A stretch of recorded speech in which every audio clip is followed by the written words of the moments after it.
PB case में ऑक्सीकरण संख्या आई है 8/3। ऑक्सीजन की ऑक्सीकरण संख्या -2, हाइड्रोजन की +1 होती है, क्लोरीन की -1। इसमें पीबी की आप x मान करके निकालिए। एक क्लोरीन का -1 2 से गुणा कर देंगे, यानी x की वैल्यू कितनी आएगी +2। यानी यहाँ लेड की ऑक्सीकरण अवस्था +2, Cl2 मुक्त अवस्था में 0 हो जाएगा, हाइड्रोजन का +1 और ऑक्सीजन का कितना हो जाएगा -2। अब ये देखिए आप,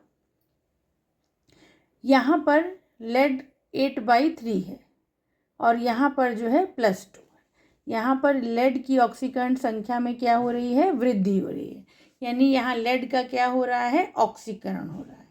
और क्लोरीन में देखिए यहाँ -1 है और आफ्टर रिएक्शन यहाँ पे देखिए 0 है, यानी ऑक्सीकरण संख्या में कमी हो रही है। ऑक्सीकरण संख्या में कमी होती है तो उसको हम क्या कहते हैं, अपचयन कहते हैं। और ऑक्सीकरण संख्या में वृद्धि होती है तो उसको हम लोग क्या कहते हैं, ऑक्सीकरण कहते हैं। जिस पदार्थ का ऑक्सीकरण होता है उसको हम लोग अपचायक कहते हैं, रिड्यूसिंग एजेंट कहते हैं। और जिस पदार्थ का अपचयन होता है उस पदार्थ को हम लोग क्या कहते हैं, ऑक्सीकारक कहते हैं, ऑक्सीडाइजिंग एजेंट कहते हैं। तो इसमें लेड का ऑक्सीकरण हो रहा है, इसका मतलब लेड अपचायक है। क्लोरीन का अपचयन हो रहा है, इसका मतलब क्लोरीन जो है वो ऑक्सीकारक है। Mg + O2 = MgO। तो Mg मुक्त अवस्था में 0 हो जाएगा, ऑक्सीजन भी 0 हो जाएगी। यहाँ मैग्नीशियम का +2 होगा यौगिक की अवस्था में और ऑक्सीजन का -2। ये देखिए 0 से ये +2 हो गया, यानी मैग्नीशियम का क्या हो गया, ऑक्सीकरण हो गया। और ऑक्सीजन में देखिए यहाँ 0 था, यहाँ -2 हो गया, यानी ऑक्सीकरण। मैग्नीशियम का 0, ऑक्सीजन का 0 हो जाएगा। मैग्नीशियम कंपाउंड फेज में यहाँ पे +2 और ऑक्सीजन का यहाँ पे क्या हो जाएगा, -2। तो देखिए मैग्नीशियम का पहले 0 था, बाद में +2 हो गया, तो मैग्नीशियम का ये ऑक्सीडेशन हो गया, ऑक्सीकरण हो गया।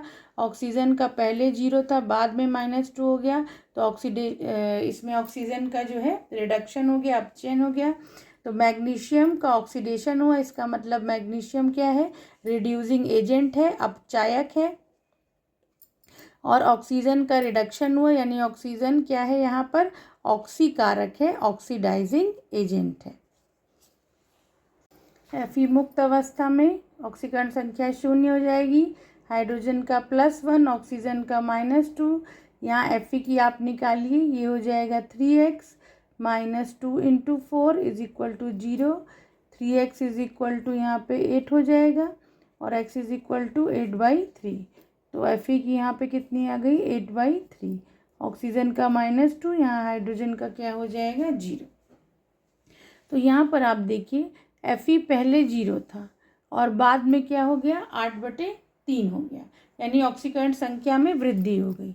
ऑक्सीकरण संख्या में अगर वृद्धि होती है तो इस क्रिया को हम क्या कहते हैं, ऑक्सीडेशन कहते हैं।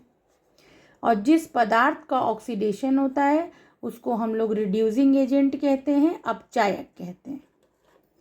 इसी तरीके से यहाँ पे देखिए हाइड्रोजन का +1 है और आफ्टर रिएक्शन हाइड्रोजन का क्या हो गया, 0। तो +1 से 0 हो गया, कम हो गया, कम होने को हम कहते हैं रिडक्शन, अपचयन कहते हैं। और जिस पदार्थ का अपचयन होता है उसी को हम क्या कहते हैं, ऑक्सीकारक कहते हैं, ऑक्सीडाइजिंग एजेंट कहते हैं। तो इसमें Fe जो है वो रिड्यूसिंग एजेंट है और हाइड्रोजन जो है वो ऑक्सीडाइजिंग एजेंट है। Cu यहाँ पर +2 ऑक्सीडेशन स्टेट को शो कर रहा है, ऑक्सीजन का -2 है, हाइड्रोजन का 0, कॉपर मुक्त अवस्था में 0 है, हाइड्रोजन +1, ऑक्सीजन -2। तो कॉपर में देखिए पहले +2 था, बाद में 0 हो गया, कम हो गया। कम होने को हम क्या कहते हैं, अपचयन कहते हैं, रिडक्शन कहते हैं।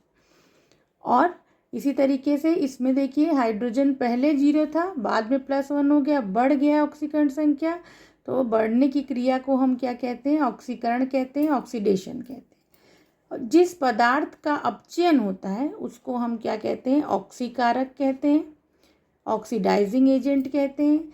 और जिसका ऑक्सीकरण होता है उस पदार्थ को हम अपचायक कहते हैं, रिड्यूसिंग एजेंट कहते हैं। ये देखिए वेनेडियम की हमको नहीं पता है, एक्स मानेंगे, लेकिन 2 वेनेडियम में 2x हो जाएगा। एक ऑक्सीजन का -2 5 है, 5 से गुणा करेंगे is equal to 0। 2x - 10 is equal to 0। 2x is equal to 10 यानी x इज इक्वल टू कितना आ गया 5। तो यहाँ वेनेडियम +5 है, ऑक्सीजन -2, कैल्शियम मुक्त अवस्था में 0, वेनेडियम 0, यहाँ कैल्शियम की +2 और ऑक्सीजन की क्या हो जाएगी -2 हो जाएगी। तो ये देखिए यहाँ पर ये वेनेडियम पहले +5 था और बाद में क्या हो गया 0, यानी ऑक्सीकरण संख्या इसकी कम हो गई। तो कम होने को हम क्या कहते हैं, रिडक्शन कहते हैं, अपचयन कहते हैं। कैल्शियम पहले 0 था, बाद में +2 हो गया, ऑक्सीकरण संख्या बढ़ गई, इस क्रिया को हम क्या कहते हैं, ऑक्सीडेशन कहते हैं। तो जिस पदार्थ का रिडक्शन होता है उसे हम ऑक्सीकारक कहते हैं, ऑक्सीडाइजिंग एजेंट कहते हैं, और जिसका ऑक्सीडेशन होता है उस पदार्थ को हम क्या कहते हैं, रिड्यूसिंग एजेंट कहते हैं। तो वेनेडियम जो है वो क्या है, ऑक्सीडाइजिंग एजेंट है, कैल्शियम जो है वो रिड्यूसिंग एजेंट है। Cu का यहाँ +2 है, सल्फेट का -2, जिंक का यहाँ 0, कॉपर 0, जिंक का यहाँ +2, सल्फेट का -2।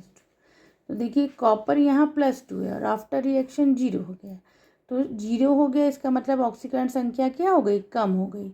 ऑक्सीकरण कम संख्या कम होने की क्रिया क्या है, अपचयन है। जिंक का पहले 0 था, बाद में +2 हो गया, ऑक्सीकरण संख्या बढ़ गई, इस क्रिया को हम क्या कहते हैं, ऑक्सीकरण कहते हैं। जिस पदार्थ का अपचयन होता है उसे हम ऑक्सीकारक कहते हैं, ऑक्सीडाइजिंग एजेंट कहते हैं, और जिस पदार्थ का ऑक्सीकरण होता है उसको हम लोग रिड्यूसिंग एजेंट कहते हैं, अपचायक कहते हैं। आज की वीडियो आपको पसंद आई हो तो मेरे चैनल को सब्सक्राइब करिए, वीडियो को लाइक करिए, शेयर करिए। आज के लिए इतना ही।